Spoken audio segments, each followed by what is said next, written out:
Breaking news na naging laban ni Canelo Alvarez at Terence Crawford. So pagdating sa mismong laban sa unang round pa lang, bumibitaw agad si Crawford ng suntok. Habang si Canelo naman ay reloading pa lang. Para slow starter pero mas masipag bumitaw ng suntok si Crawford. Habang si Canelo naman may setup lagi ang pagbitaw ng mga suntok. Makikita kay Crawford na talagang umaatras siya kay Canelo. Alam ni Crawford na kapag tinamaan siya ng suntok ni Canelo may kalalagyan si Crawford. Habang si Canelo naman target ang katawan ni Crawford. Solid left hook sa katawan ng binibitawan ni Canelo. Sa mga sumunod na rounds naman, si Canelo naman ang naging agresibo. Pinipilit niyang hulihin si Crawford. Pero sa bawat suntok ni Canelo, may sagot lagi si Crawford. Talagang katawan talaga ang target ni Canelo. Mabibigat na body siya sa mga binibitawan ni Canelo. Paraan ito ni Canelo para mapabagal ang galawan ni Crawford. Makikita dito na maingat si Crawford. Hindi siya yung nag-i-stay lang sa isang lugar.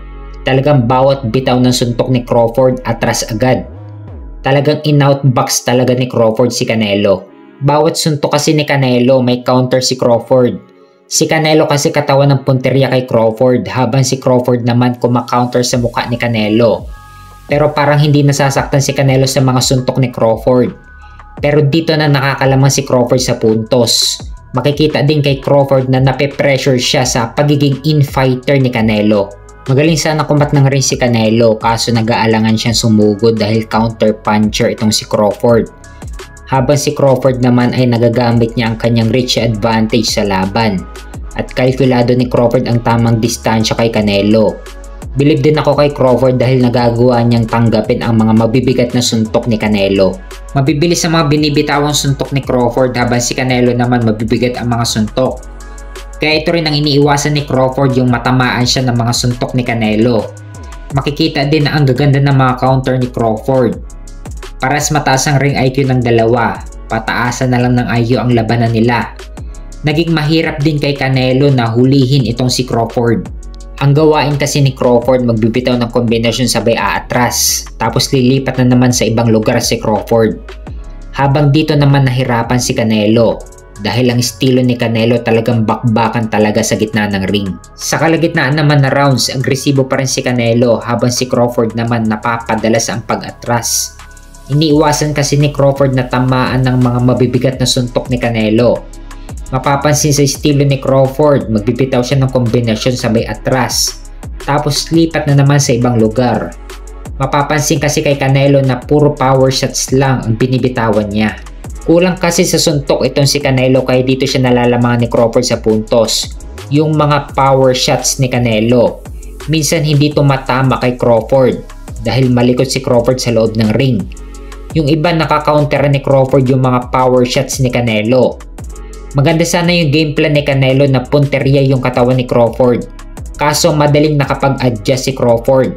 Kaya nabablock na niya yung mga body shots ni Canelo. Sa round 9 dito na nakipagsabayan ng suntok si Crawford kay Canelo. Kung saan napakaganda ng depensa ni Crawford. Nabablock na naman niya yung mga body shots ni Canelo. Sabay bitaw ng kombinasyon.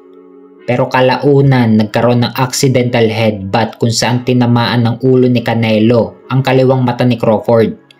Pero kalaunan balik action ulit kung saan agresibo ulit si Canelo. Sa mga sumunod na rounds naman, solid din ang mga patama ni Canelo kaso madaling naka-counter ni Crawford ang mga suntok ni Canelo. Habang si Crawford naman bitaw ng kombinasyon sabay atras. Sa round 12 mas naging agresibo na si Canelo. Solid natin natamaan si Crawford. Pero madaling naka-counter ni Crawford ang mga suntok ni Canelo. Solid ang mga binibitawang suntok ni Crawford kay Canelo. Parang pinaglaruan lang ni Crawford si Canelo pero mapapansin natin na matigas talaga ang panga ni Canelo. Ganon din si Crawford matigas din pero ginulpi ng todo ni Crawford si Canelo. Hanggang sa umabot na sa decision ang laban. Panalo si Terence Crawford via unanimous decision. Sa score na 116-112, 115-113 at 115-113. Si Terence Crawford na ngayon ang bagong Ring Magazine and undisputed WBC, WBO, WBA, and IBF Super Middleweight Champion. At may bagong kartada si Terence Crawford na 42 wins with 31 knockout.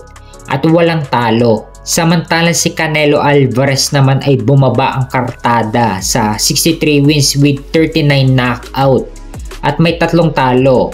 Nakuha niya ang 3 talo niya kay Floyd Mayweather Jr., Dimitri Bivol at kay Terence Crawford. Pahayag ni Canelo nung press conference nila ni Crawford sa Riyadh na don't worry, he's not gonna beat me, pero ginulpi lang siya ni Crawford.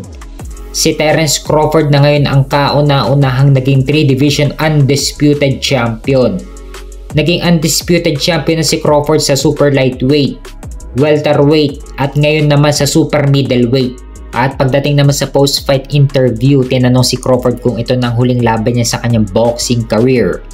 Pahayag ni Crawford na gaya ng sabi ko dati, pahinga muna kami ng mga team ko at pag-uusapan namin yan. Tinanong si Canelo kung si Crawford ulit ang lalabanan niya sa rematch at kung mas maganda na ba ang ipapakitang performance ni Canelo di tulad sa laban nila ngayon. Sagot ni Canelo na like I said to him, I feel great to share with the ring with a great fighter like him. If we do it again, it's gonna be great. But you know what? I'm glad to share with the ring with the great fighters. I'm glad to be here. I already did a lot in boxing. I already accomplished a lot in boxing. My legacy is already there. And I still taking risk because I love boxing. Tinanong pa si Canelo kung magpapatuloy pa ba siya, ramdam pa ba niya ang same Canelo na nakilala at minahal ng mga boxing fans nitong mga nakalipas na taon, o ramdam pa ba daw niya na parang may nag-iba na? Are you still fighter that you were? Sagot ni Canelo na no, I feel great, I feel strong. Crawford is a great fighter, skilled fighter, and I get credit to Crawford obviously. And I feel great, and I feel the same. So parang sa tono dito ni Canelo na parang hindi na siya interesado sa rematch kay Crawford. So kung hindi na siya interesado sa rematch kay Crawford, marami pa naman ang magagandang laban kay Canelo under ng Riyadh season.